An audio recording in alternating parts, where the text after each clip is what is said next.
precious souls. Welcome to Infinite Union. I'm Aura, and this is a podcast on twin flames. For more videos, don't forget to like, share, and subscribe.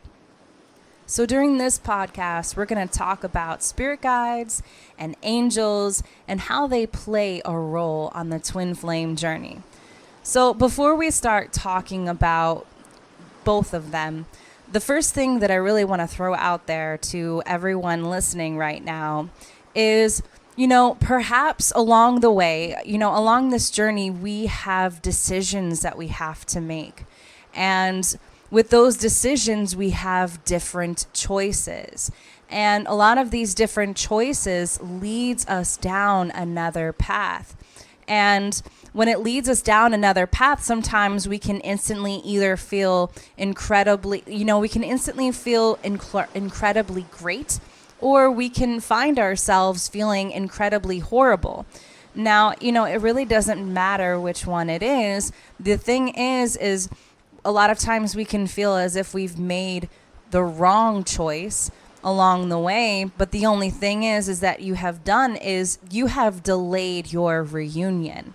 So each choice that you make, it leads to your twin flame reunion. Understand that much. It's just all that's happening is when we feel as if we've made the wrong choice, the only thing that you've done is you've delayed your reunion. That's it. So, when we are also talking about delaying your reunion, another thing that I want to throw out there is you're delaying your reunion by sitting there thinking to yourself and also believing that twin flames do not reunite with one another. That is where we can end up very much resisting, not in surrender mode. And that's where things can that's where things can happen, and that's where spirit guides come in. And, the reason why spirit guides come in is because spirit guides are like, hey, over here, over here, over here. We need you over here. This is your path, not that one.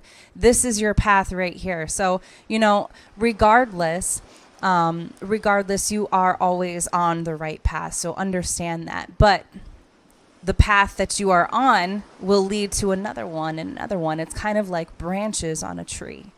So, going back to, what this podcast is really mainly about, we're going to talk about spirit guides. Now, so spirit guides are actually volunteers. And, we get assigned a spirit guides, but we get assigned a spirit guide at birth, basically. And the spirit guide is actually, this is kind of like a job for them. Only in the spirit world, there are not getting paid for this. It's not like, it's not like here in the 3D where, we have jobs and we have money and all of that going on. No, they've volunteered for this. And, they've also kind of taken like an oath to put you back on your path, put you back on what, where you're supposed to be. So, in that other aspect too, if you feel as if you have had some type of calling, any type of calling, it doesn't matter. Whether towards a career, a passion of yours, a hobby, something along those lines. The hobby is going to lead you to your soul path, and this career is going to lead you to your soul path. All of these things lead you to your soul path, and so does your spirit guide. Your spirit guide brings you towards your soul path, and they keep you on it. That is their main goal. So a lot of times when we are on a particular path, and it's kind of like we get a little bit discouraged. Let's just say you're on a particular path right now, and this path is going to lead you to your soul path, or you are on your soul path right now. So if you start feeling a particular way, or maybe you want to throw the towel in, your spirit guide is going to try to get you to go back on that path once again. That is their job. So, it all bases it down to them kind of it's not just reassuring you. They don't reassure you. Their job is to realign you once again. And maybe some of you are thinking to yourself, Aura, my spirit guide probably is shaking his head right now, his or her head right now. And I really just don't want to be on this path anymore. Well, that's absolutely fine, because they're not trying to pull you kicking and screaming and all of that. That could happen anyway. But still, bottom line is their job is to basically put you back on your path, So, we have many spirit guides as well. Not just one main spirit guide. Some spirit guides kind of stay for a little while, but then we also have a main spirit guide that has been sticking with us throughout our entire lives and will stick with us throughout our entire lives. So, and they can come in many forms. We have nature spirits. We also have animal spirit guides. And, a lot of people too, as well, they also believe in fairies. So, and we can also have ascended master spirit guides. And a lot of these spirit guides have ascended in the past, and they also have lived on Earth at one point. So that is something to also keep in mind. But just know that they are there to kind of guide you through and also to bring you into the right direction. So when it comes to angels as well, angels are there for basically comfort. Angels are there to also give you some inspiration to move forward. You ever kind of just sit there and you feel a little bit blocked, and then all of a sudden you have some inspiration to kind of take action to do something. Those are angels kind of helping you through that as well.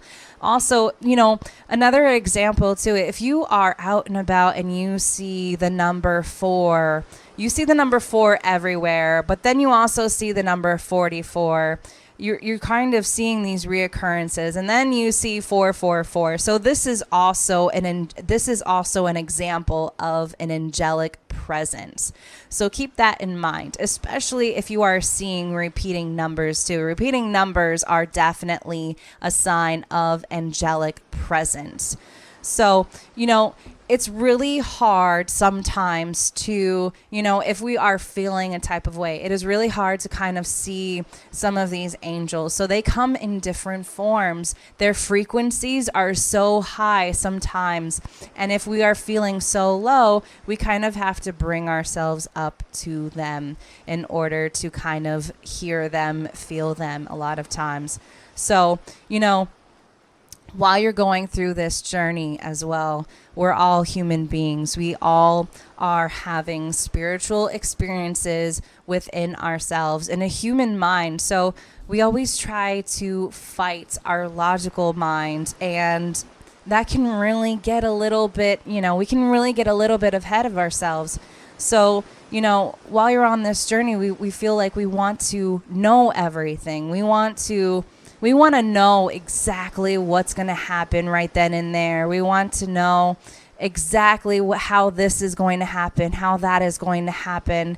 And, that's okay. But at the same time, learn to kind of relax. Learn to kind of enjoy the ride. Learn to at least embrace the unknown, because sometimes the unknown is actually amazing.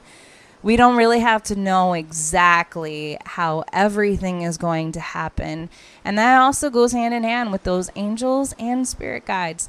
So, what exactly is the difference? Angels really do protect you.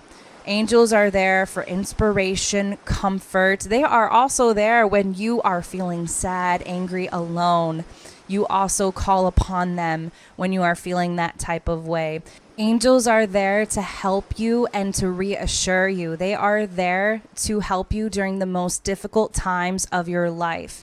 And they also understand. They understand what you are going through. They empathize with you as well at the same time. But they will never act, and they will never, ever do things that are not for your highest good. They will never throw things out at you or send you signs and synchronicities that are not for your highest good. So just understand that. So when it comes to the twin flame journey, what do these two spiritual beings have in common? I mean, they're two different spiritual beings, but they do have a very important role for the twin flame journey. So that role is to help guide you, is to help reassure you. It is to help steer you in the right direction. Angels have a different job, as the spirit guides have a different job. So it is also meant to put you back on your path. They are also meant to kind of steer you in the right direction. They both are really meant to steer you in the right direction. But the angels really let you know, have faith, have let go and let God. You know, a lot of people say that, let go and let God. And that really does have a very powerful meaning. That's basically like saying, let go and let the angels take the wheel, you know? Let your spirit guides kind of guide you. Let everything go and kind of release it all. Don't hold on to any outcomes. Don't hold on to what you expect to kind of happen. And that could be very difficult on this journey. We really want to see something happen. We kind of expect this one thing to kind of happen, and it's not supposed to happen that way. They have another plan, and there's more than likely another plan at play. So that's where these spiritual beings can kind of play a role on this twin flame journey. They are there to support you and to guide you along the way